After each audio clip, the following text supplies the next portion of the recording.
The Oklahoma City Thunder are constantly linked to another free agent or potentially traded player this offseason as they're looking to make some moves that could make them contenders for the next 3 to 5 years while they have their guys in the middle of their prime and on long-term contracts. And this new one may have come as a surprise to some fans as he's a guy that a lot of people and fans of this organization don't really want them to go after as he wouldn't really fit in. What up? It's Bryson Akins here with another Thunder Digest video for you guys today. Before we get into all this, just want to take a moment to recognize I set this goal of 800 subscribers just yesterday, and we've already at 781, gained just about 40 in the 2 videos yesterday, so you guys have been crushing it. So like I mentioned before, if you guys love the video and you love this content, go ahead, hit the subscribe button to show your support for the channel. We can go ahead and get into it.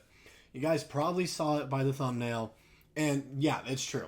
Malik Monk has been connected to the Oklahoma City Thunder as a potential team that he could sign with this offseason. From this tweet here that you can see, this report, Malik Monk could earn up to $25 million annually in free agency.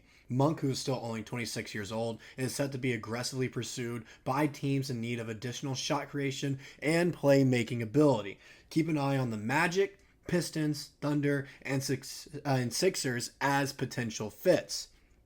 Now, when talking about him being on the Thunder, talking about him signing with the team, there's a lot you have to look at here. He's a shooting guard. He's not really a big guy. He's only 6'3", as we'll look at his stats and his numbers as well, size-wise, weight, position-wise, going into this video. I just don't know where he really fits in. I don't agree that this should be a signing that we're really looking to try to get. I think we should still try to get a big man. And then also some of it also depends if we trade for a big guy, if we have this cap space available, because there's also something else we'll talk about in another video with Josh Giddey. But it's looking like no matter what in a trade package this offseason, the Thunder make a trade, he's going to be a part of it. He's going to be shopped around. I don't want it to happen because I'm still high on Josh Giddey. He has a ton of upside. He has a ton of potential. He just had a bad start to the season due to everything that was going on, along with what he said in his end-of-season interview. But I think this Malik Monk signing is just precursing. Now, this is all what ifs. This is all if this happens, if it all plays out accordingly. It has to go a certain way for this to happen. If Josh Giddey and another player are traded for a big man and we still have that much left in cap space, then I could see us going and getting Malik Monk as a replacement to Josh Giddey because he does shoot the ball better.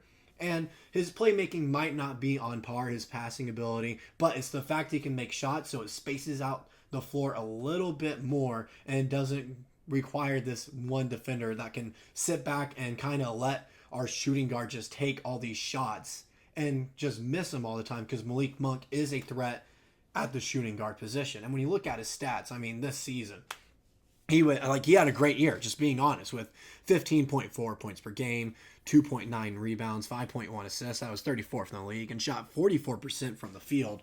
And he's 6'3", 200 pounds. He's got some good size on him. He's strong as well. He's 26. He's entering the prime of his career. He's still a young player that could fit in with this squad. But like I said, I don't think this should be a guy we go after immediately. It is just a scenario, like it's a signing that only plays out if a certain scenario happens. If we trade Josh Giddey for a big man and we have that $20 to $25 million in cap space like he's expecting to get, then I can see us going and signing him, and then I won't be mad about it. The only time I'm mad about it is if that's the only move that we make and we still have Josh Giddey on the team, because then it doesn't fit in and we still have this huge need at the center position, especially if we don't draft anyone at that position to kind of fill in. If we draft Cody Williams or another guard, then I will be upset if we sign Malik Monk this offseason, because we didn't solve the one big problem that is one of the biggest problems really why we lost in the playoffs, why we were eliminated in the semifinals, is because we were getting out-rebounded. The teams were just bigger and taller than us. That was the problem, and we need to fix that problem ahead of next season if we want to be contenders and make a run for the finals for years to come. So like I said before, it's just one of those things where if we get the big man and we trade Josh Giddey for a big man, then I can see the Malik Monk signing happening, and I'm happy with that. I'll be fine with it. But if we don't trade for a big man and that's the only signing we do, I'm not happy with it. I'm not saying he's a bad player. Let me clear that, though. He's not a bad player. You look at his stats. He's been improving every single year. He went from a guy that was just coming off the bench for the Hornets as a lottery pick as well, with 63 games played, 6.7 points per game on 13 minutes of play. And then he got a few more minutes, went to 8.9 points, just under 9 in 73 games played, constantly shooting the ball better every single year. He's just improving in almost every aspect, and he's constantly improving. And then you look at him on the Lakers when he started 37 games, still coming off the bench, 13.8 points per game. And then once again, wasn't a starter in Sacramento either. 13.5 points per game, then 15.4 last year. He's constantly improving. His numbers keep on getting better, along with his assist numbers, career high in assists per game. When you look at that, I'm trying to see if there's career highs anywhere else. No, besides the points. So career highs in points and then assists per games, which is phenomenal to see. And over his career, he's averaged 11 points per game on 43% shooting from the field. He shot 44% last year. His career high was 47%. He shoots the three ball well at 35% last year. Shot it a career high 40% in his final season in Charlotte. So he is a shooter, and he would be valuable for this team.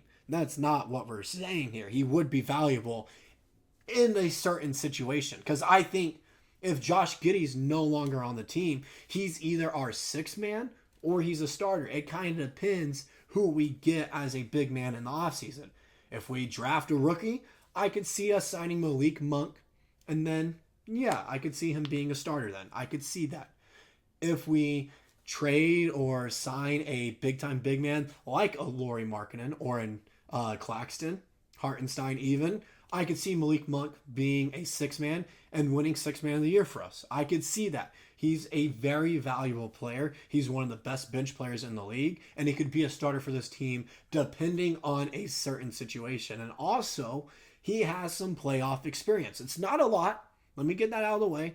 It's not a lot of playoff experience. So look at it. He's only played 7 games, but 29 minutes a game off the bench in the playoffs on 40% shooting, 19 points per game, 2 turnovers a game, low turnover numbers right there, 5 rebounds, 3.6 assists, almost a steal per game, and only 2 personal fouls. Shooting from behind the arc at 33%, making 2 threes a game in the playoffs. He's also getting a line and making all his shots, going 89, almost 90% from the line. So as you can see there, he is a playoff riser, which is huge for us, as we had a ton of droppers here in the playoffs this year that just couldn't get used to the playoff environment. And it was nice for us to make the playoffs this early in the rebuild, because a lot of people had us just being a 7 or 8 seed, maybe, high-end 6 seed this year. They didn't have us taking that next step to making it to the 1 seed and winning 57 games. It's the fact that we were able to do this early with some of our guys that haven't fully developed yet. And so now we got the playoff experience. And if we can add Malik Monk, depending on the big man, I keep repeating this because that is crucial about this. Only go after Monk if we draft or trade for a budget-friendly big man. It's the only situation, and then we have the space left to go get him. Because if Giddey's gone, we lose this playmaker in that 2-3 position there. And Monk can fill in that 2-guard position there at the shooting guard position. Lou Dort could move, or even you can keep Malik Monk off the bench. Lou Dort's shooting guard. You can move J-Dub to the 3 spot again where he's more natural at it. And then either that rookie can start for you, or if you trade for a big man that's budget friendly, you can also start him there.